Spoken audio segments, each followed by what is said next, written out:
Hi, I'm Mike Bagley. And I'm Pete Pistone from the Morning Drive on Sirius XM NASCAR Radio Channel 90. You're listening to Jack Caruth's Wind Tunnel. You're entering the Wind Tunnel with Jack Caruth. No spin, no bull, all Jack. Wind Tunnel is brought to you by Advance Auto Parts, the official auto parts retailer of NASCAR. Hi, everyone, and welcome back. Did you miss me? Hey, wait a minute. Don't answer that. After a 1-week hiatus, we are back, and this week, man, have we got a dynamite show for you. We'll be talking to a member of NASCAR's Drive for Diversity program as he continues his short track journey. You'll meet a guy that has influenced the racing world on numerous levels, and along the way, carved out a rep that earned him a spot in the NASCAR Hall of Fame. You'll also hear from a true icon in the world of motorsports who certainly needs no introduction, the true patriarch of Andretti's racing dynasty, Mario Andretti. That's all coming your way this week, but first, we have to get you up to speed with news and notes. NASCAR's Xfinity and Cup Series completed their West Coast swing 2 weeks ago with a stop at Arizona's Phoenix Raceway, and Austin Cindric became the first driver to claim multiple wins this season in the Xfinity Series with the win. Meanwhile, in the Cup Series, Martin Truex Jr. passed Joey Logano on a late race restart to score his first victory of the season, snapping a 29-race winless streak. With Seekonk Speedway and I-80 Speedway on his Team Penske Mustang, Ryan Blaney finished in the 10th spot. Now, this past weekend, Atlanta Raceway hosted all three of NASCAR's Premier Series with a Truck Xfinity doubleheader on Saturday and the Cup Brigade on Sunday. Cup regular Kyle Busch came home the winner in the Camping World Truck Series for his 60th victory in that series.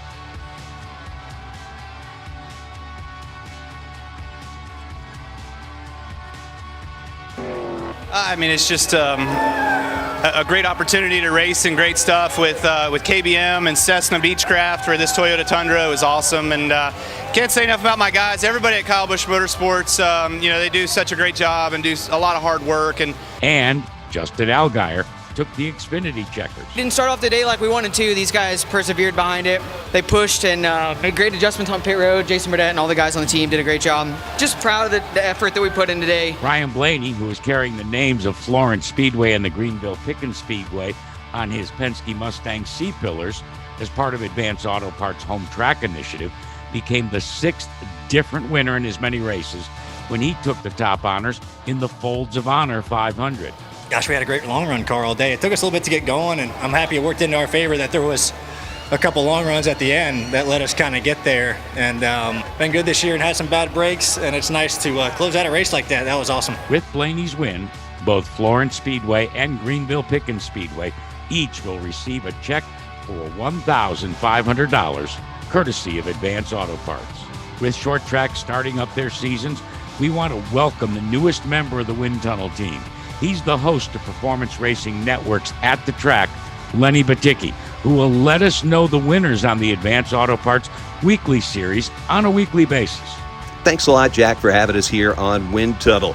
The update on the NASCAR Advance Auto Parts Weekly Series is only talking about one track. That would be South Boston, Virginia. So we're going to give you some bonus news about the NASCAR Spears Southwest Tour Series that ran at the NASCAR Advanced Auto Parts Weekly Series track at California's Kern Raceway in Bakersfield. The Spears Tour had Derek Thorne in victory lane. Buddy Shepard ended up the runner-up. Dylan Lupton third, and Preston Peltier crossed the line in fourth. Now that NASCAR Advanced Auto Parts Weekly Series track that did get to run actually ran a pair of late model races at South Boston, Virginia.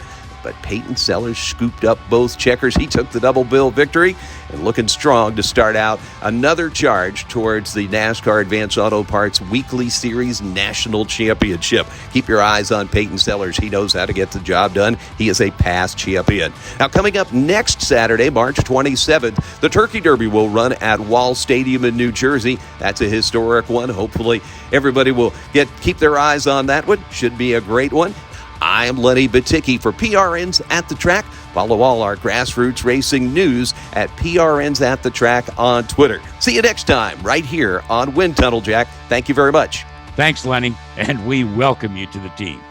And that's this week's news and notes. With Advance Auto Parts, you can get the part you need from the comfort of your garage. We have a wide variety of parts in stock, and you can get them fast. Order online with Advance Same Day and get your part with same-day pickup in-store, same-day curbside, or same-day delivery.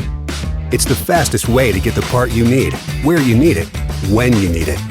Advance your auto at Advance Auto Parts and participating CarQuest locations. See store for details. I'm Kyle Rickey from MRN Radio, the voice of NASCAR. They are the foundation of American motorsports, the launching pad for racing's future. Time now for the Advanced Auto Parts Victory Lap, brought to you by the NASCAR Advanced Auto Parts Weekly Series, driving local racing and local communities forward.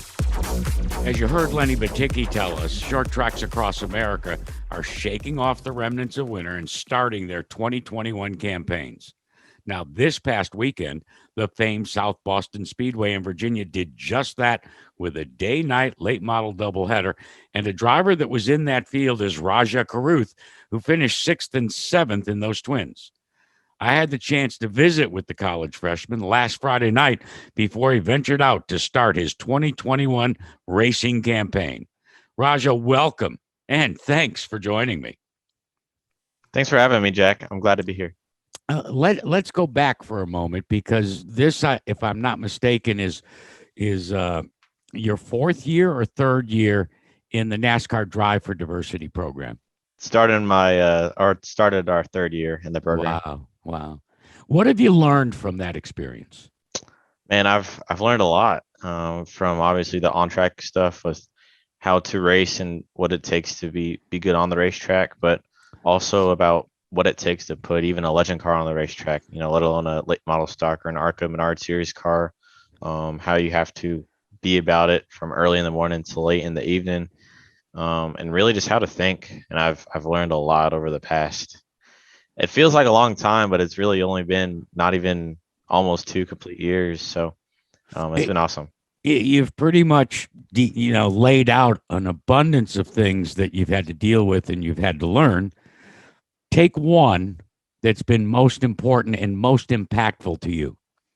I think patience is one thing that at first I was really, especially in my first year in legend cars, I was really, hard on myself and, wanting to go out and win races, and didn't really take the time to understand that.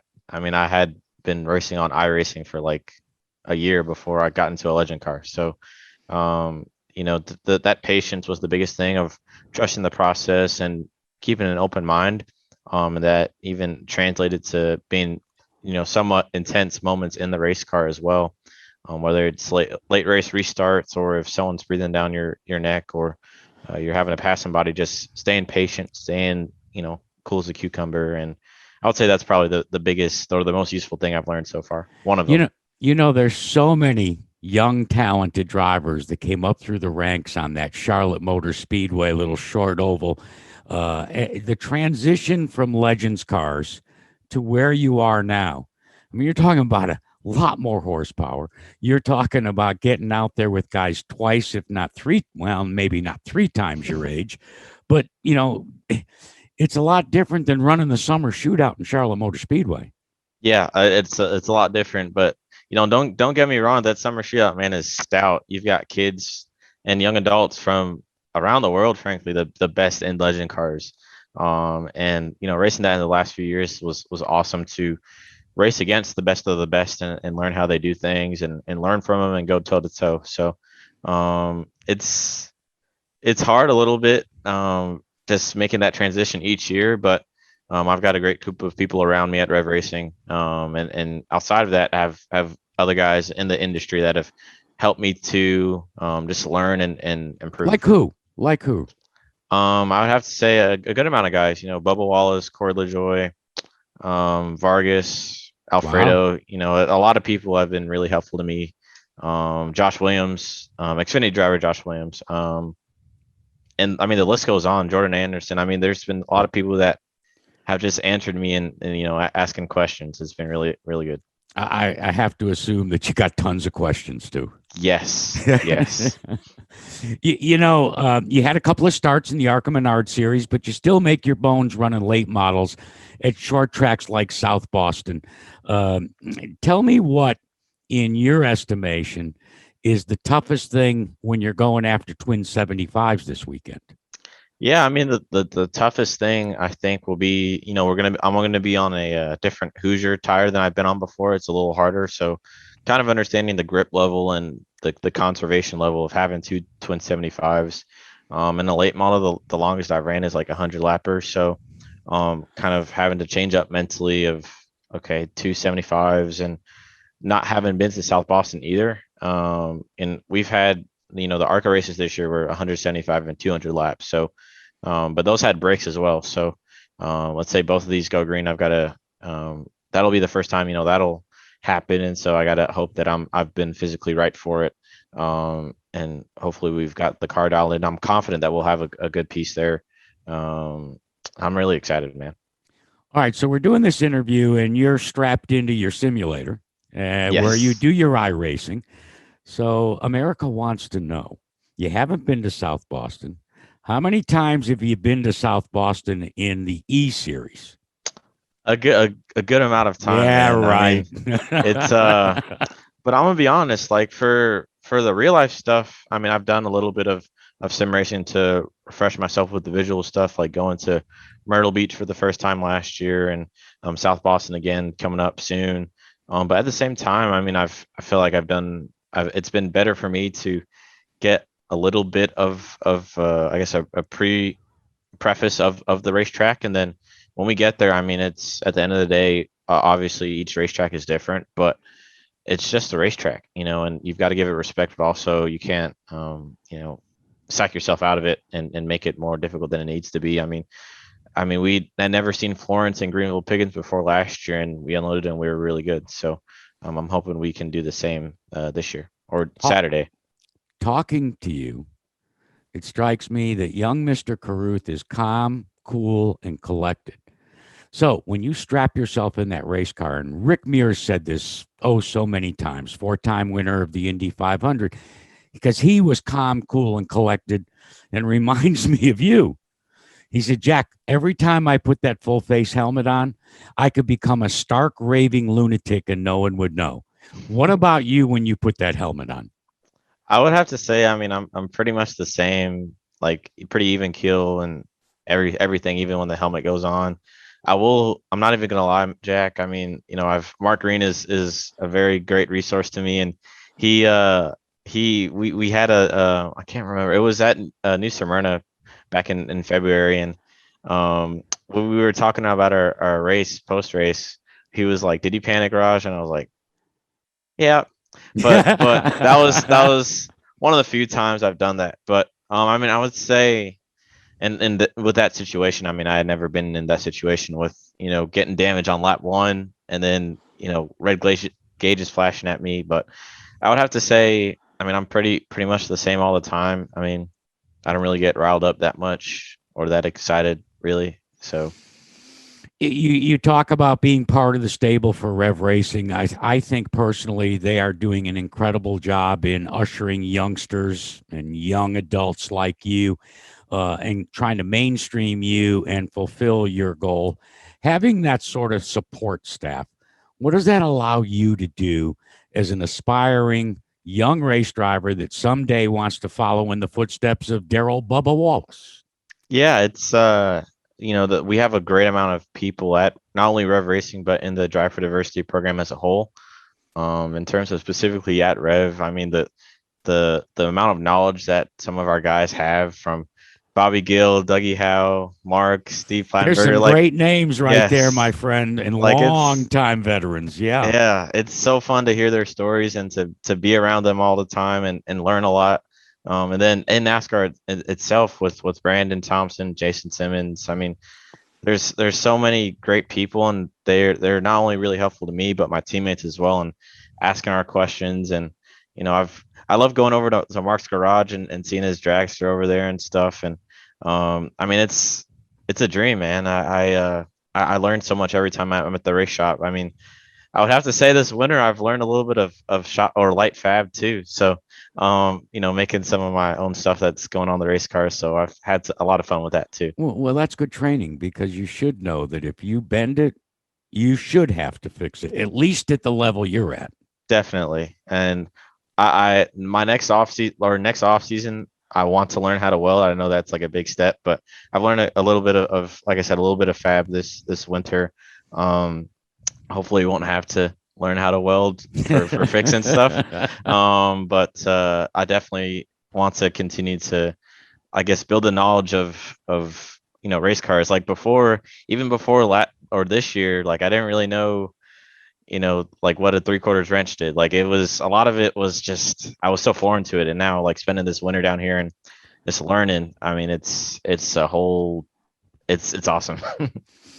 You're at Winston-Salem State University, and like so many universities in the Piedmont, offering motorsports majors now.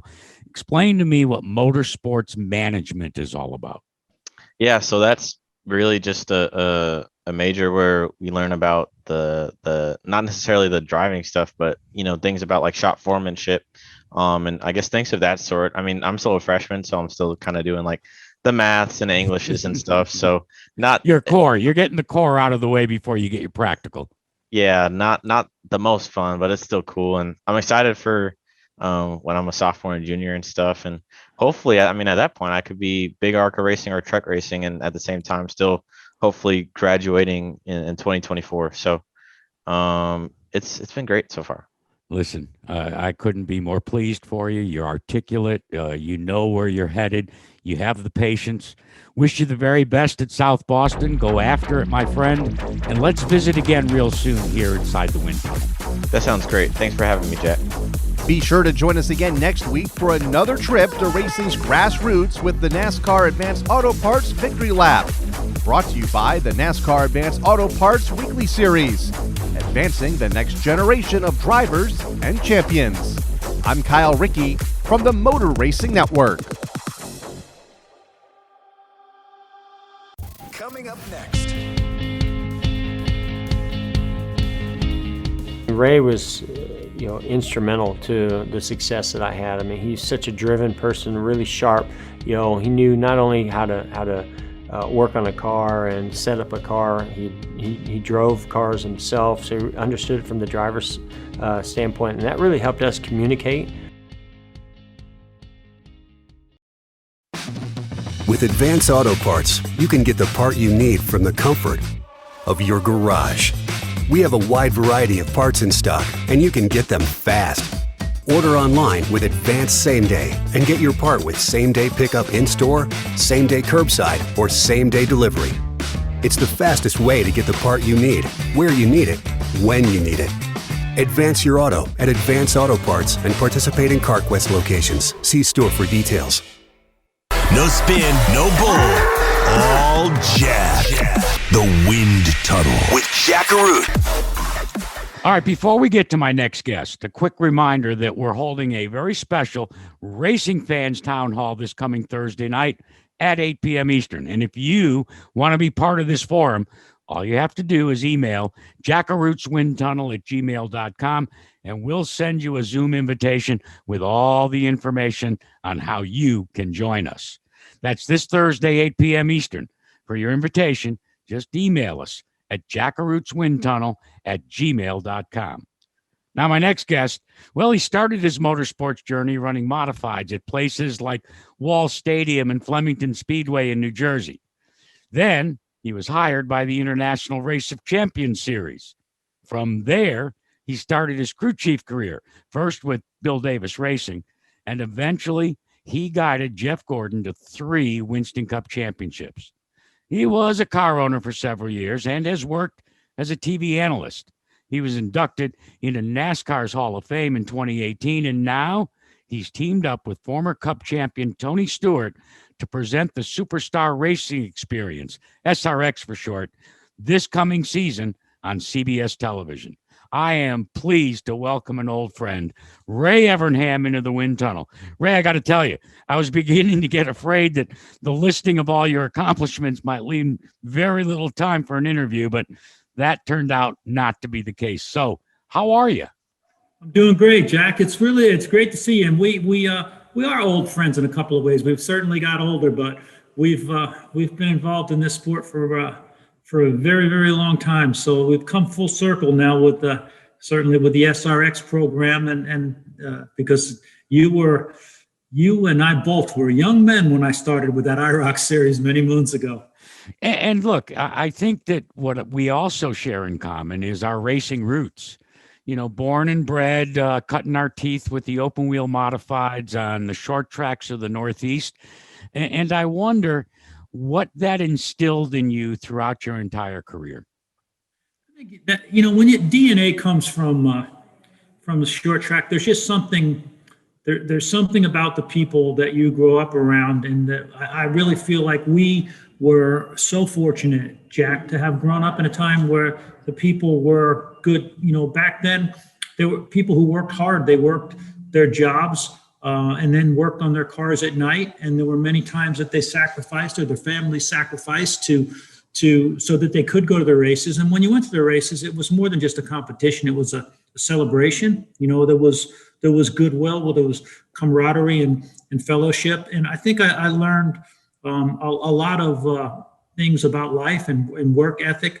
Many of the things I try and do and think about today are things that I learned by watching people that again, that you see that, that their hands are calloused and their jeans may be a little bit tattered because they've worked their butt off all week long for that pure love of something. And I think it taught me how to appreciate our sport so much more.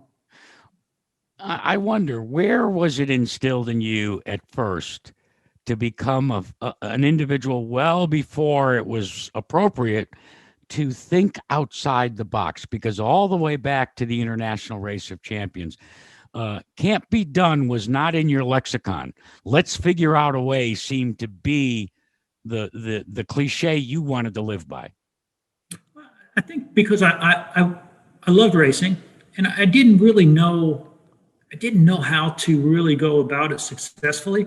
And I was so fortunate to have gotten that job at IROC and work for a man named Jay Signori and his wife, Barbara.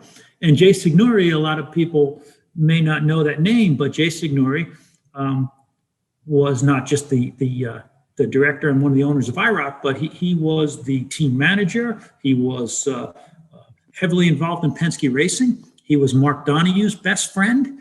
And Jay Signori is a brilliant mechanic. And to be around Jay early in my career and learn the Penske way, if you will, and then learn how Jay and Mark Donohue had done so many different things, that's really when I learned how much more you could do, that whole find a way and, how to make things perfect. And, the stuff that Jay Signori, again, taught me that, that unfair advantage, if you will, that Penske unfair advantage and the Mark Donohue unfair advantage it is a way of life for Jay Signori. And as I said, I was so lucky, blessed, whatever, to have worked for him. Well, you kind of capitalized on that unfair advantage. It's only unfair if you're racing against somebody that knows. Easy now, that's right. But it catapulted you and a youngster by the name of Jeff Gordon. Tell me a little bit about the relationship that you developed with Jeff, because it was unique in so many respects. And I think the last word you said there, respects, right?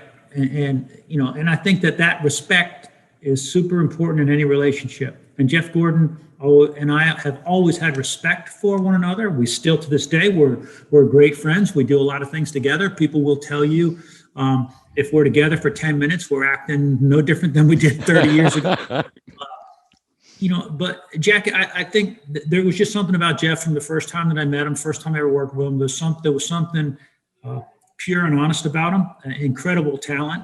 Again, working with all the people that I worked with at IROC, I was able to recognize that this kid was special, and we made a connection. And there was a piece of him, his career, that that I filled and a piece of mine that he filled. And I know that sounds a little bit corny, but we were able to be way better together than we ever were apart, because I've never had a relationship with another team member like I had with Jeff, that we could do that. Whatever we touched seemed to work. And even when we get together and do projects today, whether it's a television show or a charity thing, it flows and it's successful. And I'm again fortunate enough that we get together at the right time. What in God's name possessed you to become a car owner? All right. You can say a lot of things, but in the end, right, it ends up being about the money, right? You doing all these shows, you do all this stuff. Somebody comes in, offers you a bag of money, and you're like, holy man, that's a lot of money. How much money? You're gonna pay me what? That's a lot of money. So that was the biggest part of it, and it allowed me to honestly try to do something that part of my my issue is I take on projects that seem impossible to other people. So I wanted to see if I could do that. Start that Dodge team from nothing in less than 500 days and make it successful without Jeff Gordon and without the support of Rick Hendrick. You got to remember, when Jeff Gordon and I had a great run, but we also had the safety net of Big Daddy Rick there. Who gave us whatever we wanted whenever we wanted it. And I think it was important for me to find out if I could do as well, if I could do something on my own without those guys. And I feel like Jeff felt the same way. He needed to know if he could do it without me as a crew chief as well. So I think that, there were a lot of parts of it, Jack, but like I said, the money wasn't bad. Show me the money. Yeah, that goes without question. Let me project forward. Everybody in NASCAR are talking about this Gen 7 car. We've all gotten peeks at it when it's been shaken down by so many different drivers. What's your take on the direction that NASCAR's taking, hopefully starting next year? I think it has to be done. And I applaud them for, doing something that's not easy. They have to buck a little bit of tradition there, but I think it's the only way to save our sport. It's the only way to get the competition back where it needs to be. It's the only way that they will be able to bring in new team owners and new manufacturers. I think a very similar thing to what Jay Fry and the group over at IndyCar have done that's been very successful. At some point, you've got to cut cost. And the biggest cost that you can cut is the crazy research and development of everybody trying to beat everybody by building their own cars and custom parts and pieces and the spindle of the week and brake packages. Got to have this. It's for guys like me who like to invent and tinker and play. I get it, but that ultimately is what drives the price up in racing. So I think getting back to getting a basic car, giving people a little bit more adjustability, and putting it, I'd like to see them give the tools a bigger toolbox to the crew chiefs so he can adjust to make it something a little bit more custom to his driver. But ultimately, I think this is probably one of the best decisions that NASCAR's made in a long time. All right, you mentioned Jay Fry in the NTT IndyCar Series. Somewhere on the horizon, will we see Ray Evernham and maybe another group that's going to give you a pile of money field in IndyCar, at the very least in the Indianapolis 500? We've talked about it. There's things that I've looked at. I think it's something that I would love to do. I've actually had conversations with people like Chip Ganassi about that. I don't know if the timing's right for me right now, but participating in the Indy 500 as a crew chief is something I've always wanted to do. The opportunity to do it as a car owner, or at least be involved somehow, still excites me. That's a race that I dearly love and a place that is very special to me. So I'm not going to say no, that can't happen. But for right now, my number one goal, I've got to focus on getting this SRX program where it needs to be. And let's talk about that. First and foremost, I think the racing community, I wouldn't say was shocked, but surprised, because we're calling it IROC 2.0. Is that correct? To me, out of pure respect, it really is. If you look at the IROC series in the 70s and 80s, man, that was the ticket. It was incredible. It was a show. Celebrities were there, coming, putting these guys, Formula One guys, racing IndyCar guys, racing stock car guys, and the names, the greatest in the sport were there. It was a very, very well received show. And, as racing got more complicated and it became tougher to get drivers and sponsor conflicts, obviously it put pressure on IROC. So we thought, okay, let's take all the good things IROC had and try and avoid the things that they couldn't overcome. So, with drivers retiring earlier or not running full schedules, a lot of these guys, and that their full-time career is over, well, they can still wheel the heck out of a car, right? So you've got guys like Bill Elliott and Tony Stewart, Bobby Labonte, Paul Tracy, guy Kanan and guys like that are just can wheel the hell out of a car. And so we said, let's take it back to the short track. Let's keep the speeds down. Let's let these guys really lean on one another. And then let's throw in the mix where we're going to bring in, all right, you think you're that good? Let's go see if we can beat the local hero at his own short track, and then let's bring in a weekly ringer. Okay. Somebody, okay. Can you beat our guys? And we CBS has been fantastic. It's going to be on CBS network, prime time on Saturday nights. They think it's a great idea, but going to the heartland where these superstars came from and where instead, there's nothing wrong with being on a super speedway. I get that, but we're going to be on the half miles and the quarter miles and the dirt tracks right there in front of the people and find out, okay, who's got the talent to drive these cars and bring out those personalities, really, really dig down and introduce people. You think, Bill Elliott, or you think, Tony, you think, Paul Tracy, we've got guys that have so much personality, like Willie T. Ribbs. Not a lot of people know how great of a race car driver Willie T. Ribbs was. And it hadn't have been for timing and the things that were different in America back then, Willie could have been our first Formula One champion, right? Or not the first Formula One champion, but one of our Formula One champions. And so, we're going to try and tell those stories, have a little fun. And I keep saying guys, I should say drivers, because Jack, we've got some female drivers, and we got one that we're going to announce shortly that I'm going to tell you what, these guys better be ready for her on the short track. Come on, give me the scoop. Out of the way. Come on, give me the scoop. Come on. Yeah, come on. I'm twisting your arm. That. All I know, I can tell you that she's a. Does she live in your house? No. Okay. God, Does she hail from Roscoe, Illinois? No. Wow. Okay. No. But you just keep thinking about it. But this. It's going to be an exciting when some of these ringers show up and they're going to go, wow, well, I wasn't expecting that. I want to lobby for a ringer. He's going to join us a little bit later in the show. He may be in his 80s, but he can still wheel a race car. I know who you're talking about. I think you ought to go after Mario. I think he would. Marco's in. His grandson, his grandson Marco is in, and we're really excited to have him because we've got that Andretti name. It's very hard to have a superstar race series without an Andretti name in there. And again, exciting for me because I got to work with Mario on the IROC cars, and I got to work with Michael on the IROC cars. Now I get to work with Marco, and I'm very, very excited about that. But Mario Andretti, if Mario came in and said, "Look, I want to run one of them cars," I'm going to have to bump somebody out or build another car because because I'm going to ask him point blank when he joins us. Well, he is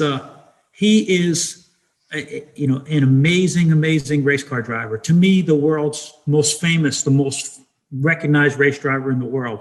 But as you know, he is an incredible gentleman in person to everybody he knows, and he's treated me. When we met at IROC in the 1980s. He was such a gentleman to all of us. And as I said, I've known him well over 30 years now, and he still treats it the same way. He's a class act. Listen, it's really, we could go on and on and on. I want to have you back maybe after the first race in the Superstar Racing Experience, because we didn't even pick your brain when you were talking about liking to tinker and some of the things that you have done, trying to set land speed records. And But one thing, it's not boring in the Evernham household.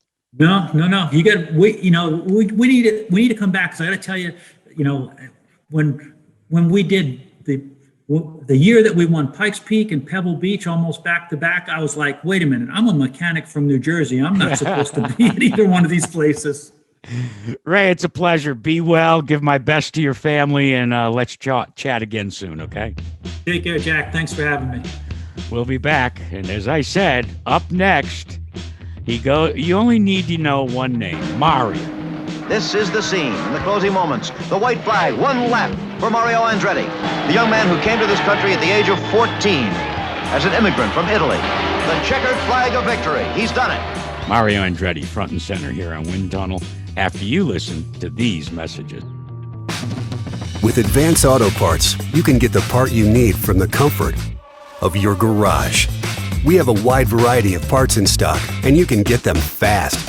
Order online with Advance Same Day and get your part with same-day pickup in-store, same-day curbside, or same-day delivery. It's the fastest way to get the part you need, where you need it, when you need it. Advance your auto at Advance Auto Parts and participating CarQuest locations. See store for details. My next guest, listen, he needs no introduction. Race fans and non-race fans know his name and his accomplishments for more than 50 years. He's excited and excelled at almost every motorsports discipline. Listen to this. He's an Indy 500 champion. He's a Daytona 500 champion. He's a World Sports Car champion. And he's a Formula One World champion, just to name a few. I'm really pleased that Mario Andretti is visiting today. Hey, Mario, thanks so much for joining us. How are you? I'm great. Thank you, Jack. Great to see you. Listen, I have to deliver a message to you. Preceding you in the previous segment, we had a long conversation with Ray Evernham. And, he is, along with Tony Stewart, started this SRX Series this summer. And I lobbied for you to get a ride so you could join your grandson, Marco. And I quote from Mr. Evernham, "If Mario wants to drive, I will build another car and he can be part of it." What say you, my friend? I say let Marco carry the colors. Wow. That's not the answer I expected. I alluded to all the different things that you've accomplished over the years, but I want to go back when you and your entire family were basically trying to survive during World War II, and were put in a relocation camp. And as I understand it, that is really when you first were just enamored with auto racing. How so? Well, as we reached as young teenagers, Aldo and I pretty much been, just following the sport because it was so prominent in the 50s. In Italy, the World Championship officially started in 51.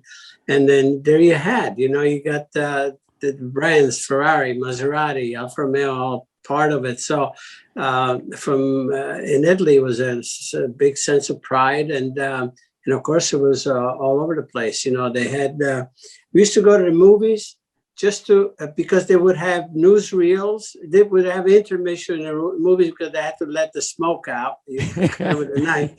Intermission midway through, and then before they would resume the second part, they would have newsreels, and the sports section would lead off with motor racing. And gosh, we used to love to watch, the races that were in Australia, not in Australia, actually South America, and and other parts of Europe. So, and for us kids, it was just something extremely exciting to see. And then of course, quickly I became a big fan of Alberto Ascari. He was my inspiration from the beginning. And in '54, a year before we came over, some friends of ours took us to Monza to see the Italian Grand Prix, and that was it, man. I mean, I always said that's when the mold was cast, and from there on, there was no more no more plan B. And again, but it was still the dream stage, big time. But as soon as we came over, we realized that maybe it was doable to enter the sport through, stock car racing on the local level. And we bounced into that 2 years later. We started, we built a sportsman stock car, to race by the time we were 21, but it was finished at 19. I said this many times. So we had to fudge, our birth date on the license, and we started at age 19. And actually, my career started in '59 and never looked back. I mean, it was 59 through officially through 1994, and then of course did three more races at Le Mans. Did you ever think that your accomplishments and your twin brother's accomplishments would sow the seeds for a racing dynasty that is descended through generation after generation of Andrettis? Well, Jack, I mean, in those, you don't think in those terms. Obviously, you have to start. And I was driven always by so much love and passion for what I was doing that, that's all I wanted. I just wanted to do drive a race car for a living, period. That was my objective. And then from there, just continue to do it, do as much as I could. As you can imagine, I was just looking back at some of my years, and back in 62, 63, I was doing almost 60 races a year, and so anyway, I just wanted to race. And again, out of that, obviously, we were able to just get to what levels that I wanted to be. And very honestly, I was so fortunate that I kind of dodged enough bullets here to have an uninterrupted career, basically. And that was huge, as you can imagine, especially, through the 60s and even the 70s, to be able to survive that. And because of that, I when I look back, I have no regrets. I think I was able to accomplish much more than I deserved, because I was there to do it. I just wish many of my friends, didn't have that opportunity, would have been able to do that. But I was one of the lucky ones. My brother wasn't, Aldo wasn't. He paid the price. The sport can be cruel, as rewarding as it can be. It also can be cruel. And it was cruel to my brother Aldo, and it was cruel to my younger son, Jeff. But it is what it is. That's a reality. And be thankful for, the positives. Michael and I have had positives, obviously. John has had positives. And so, but we have the younger set now carrying on. But overall, we have a lot of pride that goes with it, as you can imagine. I mean, I look back, even just a career between Michael and I that, as a matter of record, I mean, Michael and I have been on podium 15 times, in an IndyCar race. Could I have ever dreamed of that? Of course not. I mean, but when it happens, oh my goodness, it's is that precious for what? I was just at an interview at Pocono, that obviously they're coming up with the 50th anniversary. And so they're talking about the highlight of Pocono. It was in 1986, where Mike, Jeff, and I were part of it. But Jeff was part of the supporting race, which was like the ARS, the Indy Lights. So Jeff won that race. He was on pole. He won the ARS. Michael was on pole for the 500, and I won the 500. And that weekend, and between the three of us, we clean house. You look back, those are the moments that, as you said, as a family, how could we want or hope for anything more? Being four family members twice at Indianapolis, 91 and 92, it never happened before or since. I have that photo, we're very proud. And when I look at that, I recollect those moments. So anyway, yes, the sport has been incredible to us, and it's been our life, really. when it comes right down to it. You talk about those podium finishes. The one that I will never forget took place in Portland on Father's Day when Michael had it in the bag, and then something went wrong, and then I'll never forget. Poor Michael. You didn't sound too worried about it in Victory Lane when yours truly asked Michael if he had anything to say to you, and I'd never heard anybody wish their dad Happy Father's Day with such an attitude of defeat. Even Deanne, my wife Deanne, even says, Mario, how could you do that? I said, very easily. So anyway. You're maybe one of the very few that can take a look at the landscape of auto racing in the 21st century. Are you satisfied with what you see, or are there a lot of things that still need to be pursued and perfected?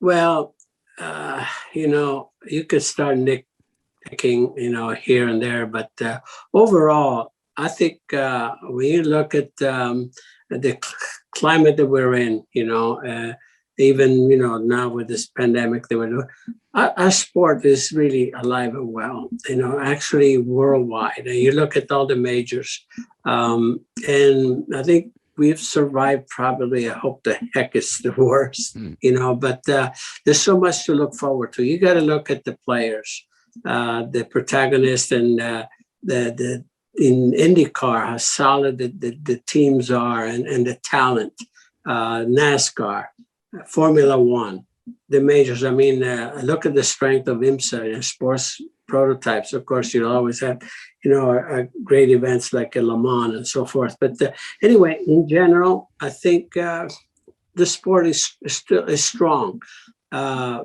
Where it's going for the future, that's a big question mark, obviously. And I don't know. I mean, you want to get into the electric part? I don't know. I mean, that's something I don't even care to discuss at the moment. So, but for the foreseeable future, I think we're okay. We're looking good. I think we are. This because how do you determine that? It's when you look forward to things happening. It's not a blah. There's always something exciting, to be looking forward to now, whether it's new rules or whether it's just talent that's emerging. And we have a little bit of all of that going on. So I know I'm in it and so forth. I'm excited, and I'm certainly not bored. So I think the fan base, I think, should feel the same. Earlier in this offseason, Marco announced that he was going to step back from a full-time ride with his dad in Andretti Autosport. What sort of conversation? Because you and Marco are extremely close, and I think in many respects look at motorsports with the same passion and intensity, one with the other. What sort of conversation and advice did you give Marco? I didn't give any advice. I mean, the only advice I ever had with him, I said, follow your heart. It's you're the man that has to be satisfied. And, he didn't ask me whether he should do what he did. He just told me. He said, just so you know, he said that this is my decision. And I said, whatever you decide, I said, I'm on board with you. I mean, it's you're the man. And good, better, and different, he has to be happy with it. Whether he would resume full time, that's up to him again. He probably has to look back. He said, I'm not going to continue to do the same thing and expect different results. He says, somewhere along the line, he said, I have to take a step back and reassess the situation and see whether I have other opportunities. And again, I think Michael felt the same way. He says, I'm there for you, but it's up to you ultimately as to what the ultimate decision, and then let's see where I go from there. Personally, I think it takes an awfully strong man to be able to face reality and to make those sorts of decisions, Mario. Yeah, indeed, because it's your career, it's your life, and but again, at the same time, you have to be happy, you have to be comfortable, and you have to be looking forward to things. If you're not looking forward to the next step, then there's something wrong. So you got to make it right. Listen, before I let you go, you've shared this story about a policeman friend of yours in Nevada that had gotten a Lamborghini. Can you share it with my Wind Tunnel listeners? Yes. Okay. There was yes, I've had a very good friend who was a Lamborghini dealer, and one of the stores was in Las Vegas, and I was there for the SEMA show, and I said, Mario, says there's a sergeant from Nevada, Highway Patrol, and say his dream is to do 200 miles an hour, not on the track, on the road. I said, you got to be joking. And he says, yeah. He says, I think we can do it. I said, I have a Diablo all ready for you. And he said, we're thinking Sunday morning, when everybody's in church, we get down on the highway on 15 on the way to the track and so forth. And anyway, so here we are, Sunday morning. I got Sarge next to me, and we're booking. And on the speedometer, I'm a little over 190, 92, and I'm coming over a rise. I back off because the closing rate in case of some traffic.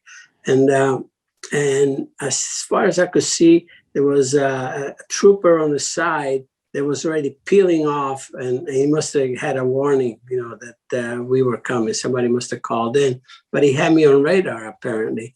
So anyway, I pulled right over, and I was a young trooper, and he was mad, and actually I had to look where he had his hand. He had his hand on a gun or something, on his pistol. Anyway, so and he's scolding me, and I said to the sergeant, Sarge, tell him. And so obviously they knew each other, and the young lad says, Sergeant, I'm going to have a reprimand on your desk tomorrow morning, Monday morning. And the guy said, cool it. We're doing, we're going to be doing the running with the bull. So, we're just doing a little testing. And so just before he let us go, I said, officer, how fast did you have me going on the radar? He says, 183. I said, oh, okay. I was going to say, I was going a little quicker than that, just before you got me. But so officially, without putting anybody in danger with 183 miles an hour, and we didn't get a ticket. But the sergeant saved me. And thank God the trooper didn't come up and say, who the hell do you think you are, Mario Andretti? Mario, it's really an honor and a pleasure. I feel very, very fortunate to know you the way I do and your family, and I wish all of you nothing but the very best, my friend. Thank you. Thanks for having me, man. Great to see you. We'll be back with closing ceremonies right after this.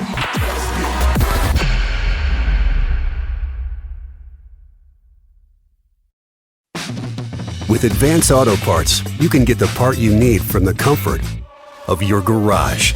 We have a wide variety of parts in stock, and you can get them fast. Order online with Advance Same Day and get your part with same-day pickup in-store, same-day curbside, or same-day delivery. It's the fastest way to get the part you need, where you need it, when you need it.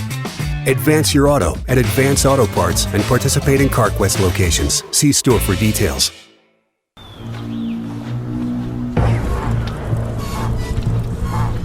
Eddie! Malcolm! Time to see what you got! Do you remember a few episodes back when I spoke to former IndyCar champion Joseph Newgarden? He confessed to us that he really didn't have a nickname. And he threw it out to all of you for some suggestions. Now, while most of the suggestions, shall I say, were lame at best, we did promise to present to Joseph the nickname Pitbull. All right, Joseph, the fans have voted. on Jack Caruth's Wind Tunnel. And we've whittled it down to the following nickname, and I want you to react to it. Greg Waddles said, you got to name him Pitbull. Pitbull. That's a singer. That's a singer. It could be me. I don't love it. I don't.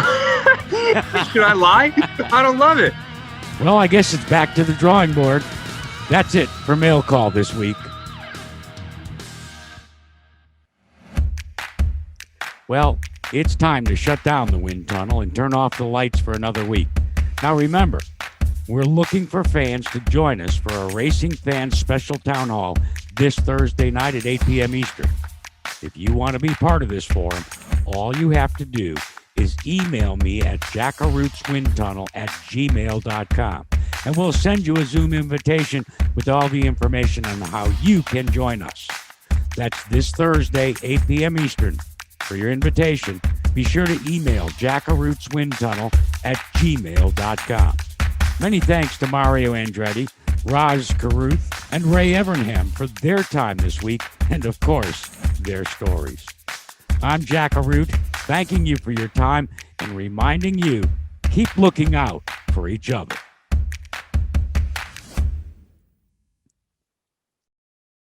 Today's trip to the wind tunnel was brought to you by Advance Auto Parts, the official auto parts retailer of NASCAR.